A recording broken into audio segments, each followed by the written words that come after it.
Continuando con una temática similar al video anterior y centrándome en el tema del anime en general, antes de hablar de un anime en específico, a excepción del primer video, quiero tocar este tema, y es que al igual que con la animación, esto es algo bastante subjetivo. He tenido varias charlas con amigos o conocidos que les gusta el anime y he llegado a escucharlos decir que los animes de hoy en día son genéricos, cosa con la que no estoy para nada de acuerdo. Y sí, aunque muchos de los animes que vemos en la actualidad toman mucho de los grandes de antes, esto no es motivo para quitarles mérito o infravalorarlos, ya que toda historia tiene una inspiración, sea de otras obras o de experiencias personales del autor, así que en este video, desde una perspectiva personal, intentaré dar respuesta a la pregunta de ¿el anime de antes es mejor?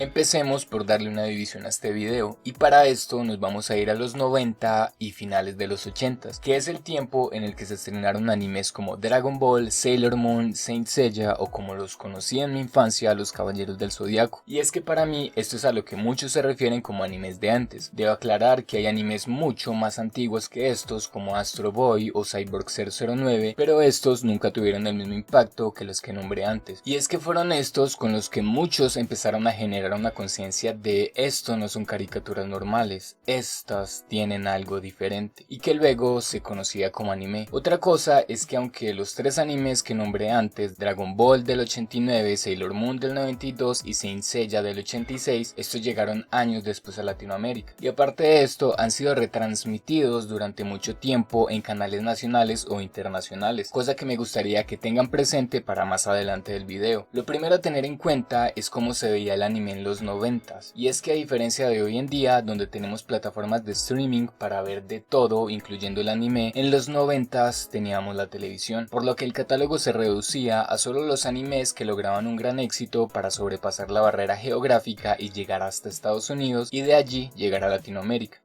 Partiendo de aquí podemos ver que gracias a esto se generaba un filtro, y es que hoy en día podemos tener acceso no solo a animes de gran popularidad, sino también a los que no son tan conocidos, animes que se alejan bastante de la aventura o de las batallas y que se pueden centrar en historias cotidianas o incluso en temas más introspectivos. Y es que aquí radica otro problema de cómo era ver anime transmitido por televisión, y es que antes se tenía el concepto de las animaciones son solo para niños. Un ejemplo es que cuando tenía entre 7 y 8 años en un canal nacional, en su franja infantil se estrenó Evangelion, y todos sabemos que este no está precisamente dirigido a un público infantil. Aparte de esto, se le puede sumar La Casa de Brujas, que tuvo el anime en los 90 y principios del 2000, por supuestamente ser satánicos, por mostrar violencia explícita o por tener escenas subidas de tono. Aunque también hay que decir que gracias al mítico Locomotion conocimos animes más de nicho o de culto como son Serial Experiments Lain, Hitman, Boogie Pop Phantom o Alexander. Estos nunca tuvieron el mismo impacto que los ya nombrados, y es que estoy seguro que pocos lo recuerdan, más allá de decir lo vi en Locomotion. Esto, aunque pueden pensar que no tiene importancia, tiene su peso, ya que lo que genera polémica siempre va a generar mayor interés en las personas. Así que en los 90s podíamos encontrar animes que fueron un éxito en todo el mundo y que a su vez fueron vistos con algo de tabú, por lo que le agrega ese factor de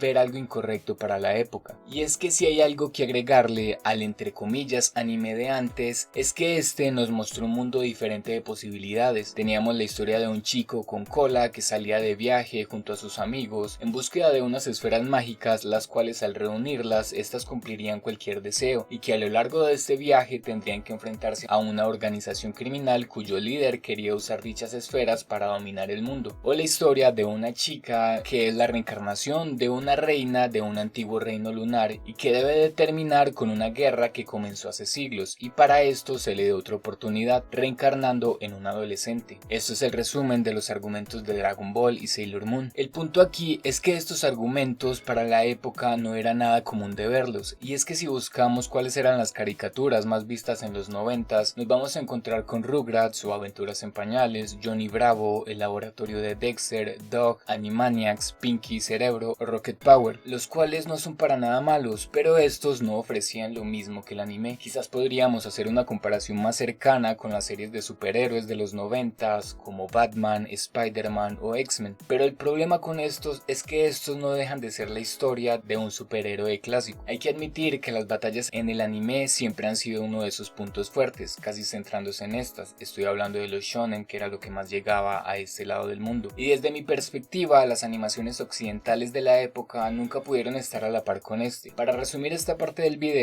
en esta época del anime nos encontrábamos con historias fuera de lo común, con batallas bastante entretenidas, con mundos que nunca habíamos visto y que podían tocar temas sensibles para la época, como la muerte de un personaje o tener bastante violencia o momentos subidos de tono. Ahora pasemos a la primera década del 2000, que es en donde se pueden encontrar animes del gusto de la mayoría, y es que en esta época el acceso a internet empezaba a ser algo más común, y con esto me refiero a los café internet, ya que este seguía siendo un lujo para muy pocos, o por lo menos así lo era en mi país. Aparte de esto, existía otra opción para ver anime, que eran los DVDs, en su mayoría piratas. Gracias a esto, la forma de ver anime empezó a cambiar, y es que gracias a los grupos de fansub, el catálogo del anime empezó a hacerse más grande, teniendo más variedad. Recuerdo que gracias a esto conocí a uno de mis animes y mangas favoritos, y que estoy seguro que de no ser por esto lo hubiera conocido muchísimo tiempo después. Pero centrándonos en qué pasaba con el anime en esta época, aquí ya había una conciencia del anime y también se hizo común la palabra otaku. En esta época conocimos a los tres grandes del anime, que son Naruto, One Piece y Bleach, animes que tomaron el primer impulso que dieron los animes que nombré en la primera parte del video y lo llevaron al siguiente nivel. No estoy hablando de si Naruto o One Piece son mejor que Dragon Ball, que sí, pero a lo que quiero llegar es que estos ayudaron a crecer el anime, generando más interés en este. Uno aún mayor que el visto en los 90. En esta época ya estaba establecido que en el anime nos encontrábamos batallas e historias que no veríamos en otro tipo de animación, aunque existen excepciones, como en todo. Aparte de esto, también podíamos encontrarnos con historias fuera de las batallas, como romances, vida escolar o centradas en deportes, por lo que podíamos encontrar historias para un mayor público. A pesar que este ya iba ganando un lugar en la industria del entretenimiento, este seguía sin ser aceptado como lo es hoy en día, y es gracias a la palabra otaku. Y es que esto llegó a ser una problemática para muchos padres, algo similar a lo que pasó con los emos, con los punks, con los metaleros o cualquier tribu urbana como se les llamaba en ese tiempo. Y es que esto generaba en los padres un temor por ser algo que ellos no conocían. Pero por otra parte, los chicos de ese tiempo encontraron no solo un grupo en el cual ser aceptados, sino conocer personas con las cuales podrían compartir gustos, y no solo hablo del anime. En resumen, en esta época nos encontramos con lo mismo que en la anterior, pero llevar al siguiente nivel. Las historias que nos mostraba el anime seguían sorprendiéndonos, la calidad de las batallas era aún mayor y el argumento de la historia tomaba más importancia. Gracias a otras formas de ver anime podíamos encontrar historias aún más particulares, pero esto seguía teniendo ese punto polémico detrás. Pero en esta época se le suma el ser otaku, que también dio paso a ser aceptado en un grupo social. Pasando a la época actual, la cual es la más criticada, encontramos el mayor cambio y es la facilidad de acceso al internet. Hoy en día podemos ver un anime casi a la par que en Japón. Ya no tenemos que rebuscar para encontrar un anime entre comillas para intelectuales o uno que nos cuente una bella historia de amor. Aunque esto se puede tomar como algo bueno, que lo admito, me encanta poder ver animes de todo tipo sin necesidad de rebuscar para encontrar una historia acorde a lo que quiero ver en ese momento. Esto puede llegar a ser un tanto negativo,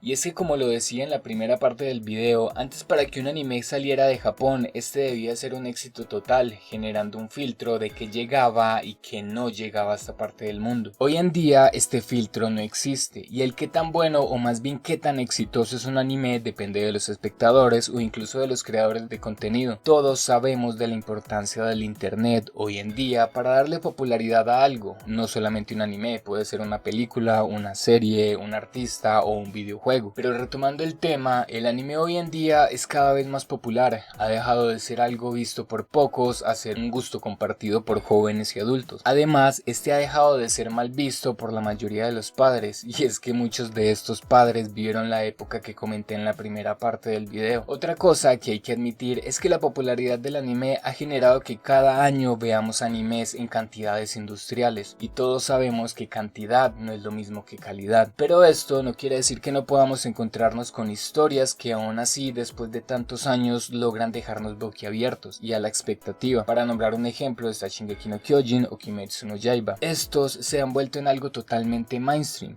llegando a estar en la vista de personas que no ven anime en lo más mínimo. Para darle un resumen a la época actual, aunque hay historias que siguen sorprendiendo y atrapándonos, hay que admitir que la popularidad del anime juega un poco en su contra, ya que podemos encontrarnos con una cantidad exagerada de animes por años, pero esto es debido a la facilidad que tenemos para ver anime hoy en día, y no me malinterpreten, no estoy diciendo que el anime tiene que ser para un grupo selecto de personas, es solo la realidad. Entre más demanda hay por un producto, mayor oferta se genera, pero aunque haya una gran cantidad de oferta, creo que solo hay que buscar cuál de estas es la que realmente nos interesa, dejando de lado las opciones que no nos ofrece lo que estamos buscando, y esto pasa en todo, películas, música o videojuegos. Después de darle esta división al video por épocas, es momento de intentar dar respuesta a la pregunta que le da el título al video, y es que en un inicio teníamos algo desconocido, algo que nos abría la puerta a mundos e historias que jamás nos habíamos llegado a imaginar, lo cual es de destacar y de tener en cuenta al momento de darle valor a este. Pasando a la segunda, nos encontramos lo mismo que en la anterior, pero llevada a otro nivel. Las historias, incluso las más populares, contaban con una narrativa más interesante y más elaborada. Y por último, tenemos exactamente lo mismo que antes, pero con muchas más opciones para ver. Sé que puede sonar absurdo decir que en las tres épocas nos podemos encontrar con lo mismo,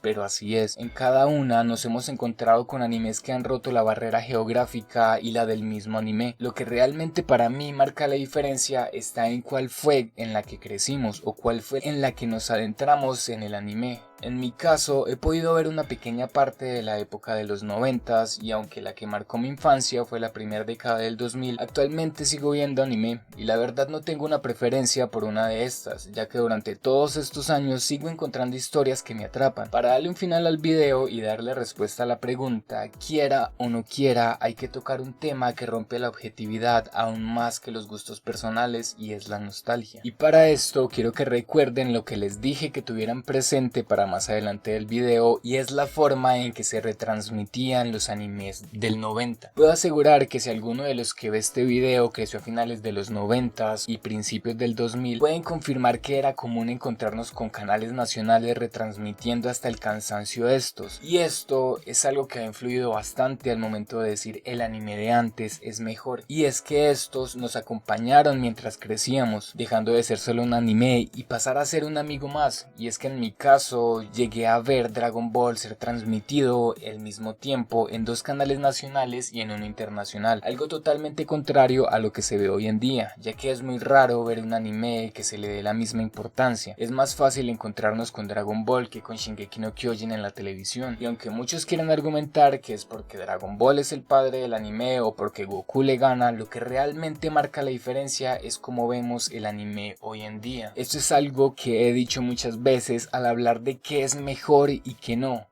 Esto siempre va a estar influenciado por los gustos personales, pero también hay que ser honestos. Todos tenemos la capacidad para poder darnos cuenta que porque algo nos guste, esto no quiere decir que esto sea una obra maestra. Yo les puedo dar un ejemplo. La historia de Boku no Hero Academia para muchos puede ser cliché, aburrida o incluso predecible, pero para mí este es uno de mis animes actuales favoritos. Pero esto no quiere decir que no pueda haber que animes con una construcción muchísimo mejor, es un simple gusto personal. En conclusión, desde mi perspectiva, el anime de antes no era mejor, ya que lo que para unos fue el inicio, para otros es el pasado. Y no lo digo de mala forma, vayámonos muchos años antes de la época de los 90, en donde nos vamos a encontrar con animes como Mazinger Z, Meteoro, Cyborg 009, las primeras adaptaciones de Gundam o Ashita no Joy. Son animes muy buenos, pero estos no son recordados como los animes de antes eran mejor, o quizás sí, pero estas palabras probablemente salgan de una persona que creció viendo estas, y es que lo que marca la diferencia está en cuál fue nuestro compañero en la infancia. Como dije, crecí en los inicios del 2000, por lo que para mí Naruto fue mi compañero durante este tiempo, y es que me atrevo a decir que casi que crecí a la par que este, pero por esto no debo decir que Deku es el Naruto verde o que Itadori es un Naruto rosa. Y sí, gracias a la popularidad del género shonen empezamos a ver muchísimos de estos, pero no quiere decir que todos nos cuenten la misma misma historia o de la misma forma. Vuelvo y recalco que los gustos personales o la nostalgia muchas veces nos juegan malas pasadas, y si alguno de los que creen que el anime de antes es mejor, sin querer discutir con ellos, los invito a ver animes actuales. Estoy seguro que alguno de los tantos los puede atrapar, como lo hizo Dragon Ball hace años. Y para los que piensan que estos se quedaron en el pasado, los invito a buscar un poco entre los clásicos de los 90s y principios del 2000 o incluso de los 80s, y van a encontrar historias bastante adelantadas para la época. No siendo más, soy Elric y recuerden que solo soy alguien más dando su opinión en la internet.